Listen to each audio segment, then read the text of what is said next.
Just a few quick things here. This won't take long. So on the first one, so all I've done is look at the first email. I haven't looked at all of them, just the first one, and just to see what areas we could improve. It's a good email for sure. There are some things I think we could do better. The number one thing I noticed was email. So you're a dreadhead. Let's dive into that. It's not a bad email title. I think the challenge with it is it assumes probably that the people who did the survey want these emails, right? So, and this is actually another thing that I think would be worth looking at is it would be worth looking at from a copywriting perspective, the actual survey itself and how it's framed.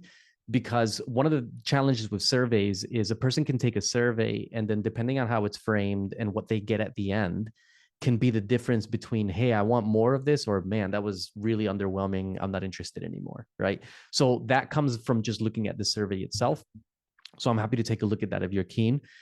But let's just assume that people do the survey, right? And you have maybe 10% of the people who do the survey are like, I really want to explore this more.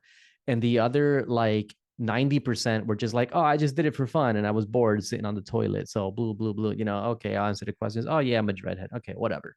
And so now they get this email. So you're a dreadhead. Let's dive into that. Kind of assumes that they actually want to, right? So I think that a better email title would have more curiosity to it. Now, I use this one here. This is a kind of a standard curiosity building line. It's not necessarily the one I will go with, but I just want to just give you an example of what I mean. Here's what no one will tell you about the dreadhead, but I will. So it's a bit of curiosity. It's like, oh, okay, well, I kind of did that survey, not really caring, but you got something to tell me that no one will tell me. All right, let's have a look. So that potentially could be a better headline because it involves that curiosity. It's not assuming that the person's like really interested just because they did the survey, right? So then next one, so hey, first name, same thing. Now here's probably where the biggest difference is. So if you look at this email, it's kind of meaty, the way it's written. And so one of the challenges with writing an email that's meaty, and you would know this already, particularly for a first email, again, looking at that, assuming that 90% who are just kind of like, I don't know, we'll see.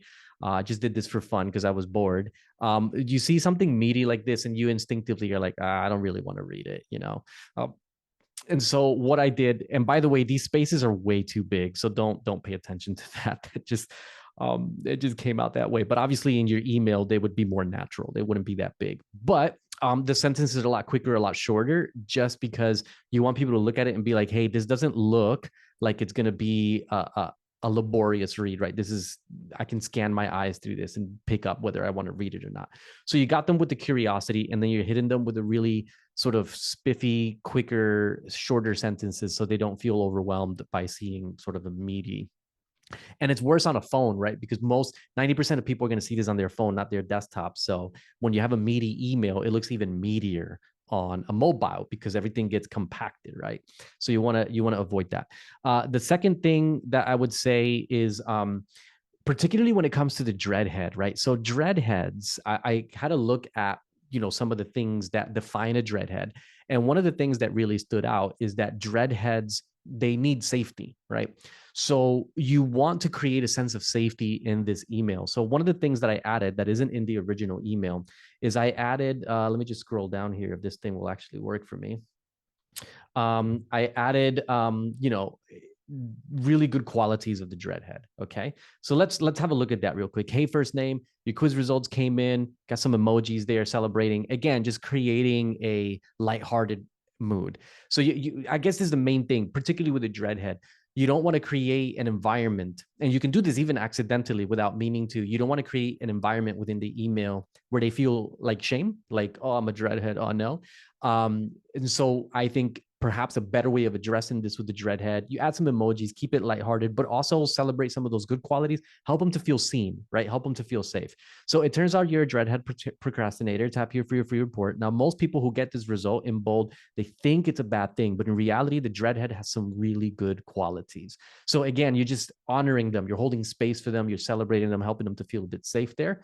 And that's just a bit of a new thing that I added. Sorry, this screen thing is, there we go. That's much better.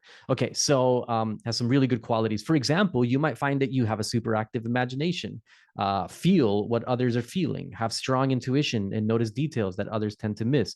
And you likely value stability and consistency, making you the kind of person others feel secure around. So what you've actually done there is you've made them feel secure because they're like, hey, Joel gets me, right? He sees more than just a problem to be fixed. He actually sees me as a person. And then you come for the challenge, right? But these good qualities also come with some challenges that hold you back from being the best version of yourself you know you can be. For example, you might struggle with anxiety that holds you back from your dreams, feel overwhelmed in confrontational situations, dwell on worst case scenarios, stay in your comfort zone, even when you don't want to, like there's an invisible barrier holding you back. And I actually brought that from here because that was a really good, that sensory language, right? Is very, very good in copywriting because you want to show rather than tell. So here's another bit that I added as well that I think really helps to create that sense of safety, allow a person to feel like they're seen. Here's the thing, as the dreadhead, you know you're an incredible person. You can feel it inside you, like there's an energy just ready to break free. But when it comes to it, you freeze. That little voice starts to annoy you. What if it goes wrong, right? What if no one likes you, finds you boring, makes fun of you? So what I'm doing here is I'm explaining their problem to them. And my goal is to explain their problem to them better than they explain it. Because when you, in copywriting, when you explain a problem to someone better than they can explain it, you've basically got them because they're like, Joel understands me more than I understand myself, right? And so rather than telling them what they're experiencing, you allow them, you create the experience for them, this voice in the head that says these things, right? And they're like, yeah, man, this happens to me all the time. Like, Joel's got me. Yes, this is it. So you withdraw like a turtle to its shell, and it frustrates you because you know that if you could just do what you want, you would blow people's freaking heads off with how incredible you are. And I've actually talked to a lot of people in this category who feel that way. They're like, man, I just know if I could get out of the way, out of my own way, boom, like people would no longer look at me like this or like that. They would see, I would blow their minds, right? And then we close it with some of the things that you already had here. So, but hey, here's the cool part, understanding about yourself, first step toward turning things around. So congrats on taking that first step. In the next few emails, we'll explore more about what being a dreadhead means and how you can start to dance with those fears instead of letting them lead. So this is the call to action, right? It's going to be an interesting ride, and I'm here to guide you through it so that you can break free from that barrier and achieve your dreams, the dreams you have for yourself and your life. Catch you in the next email. So just repeating that call to action. I think one of the other things with this original email was the call to action is there, but it just strengthening it a little bit, right? Making it more clear. You want the person to be like, you know what? I'm really looking forward to the next email. So I do think that this original email isn't bad at doing that. I think you definitely hit some of those points. But I do feel that this rewritten version just takes the strong points in the original email and makes them stronger, and also adds some elements that weren't there to make it more personable, to help the person to feel seen and safe, etc. And I think that would really, really help with the dreadhead.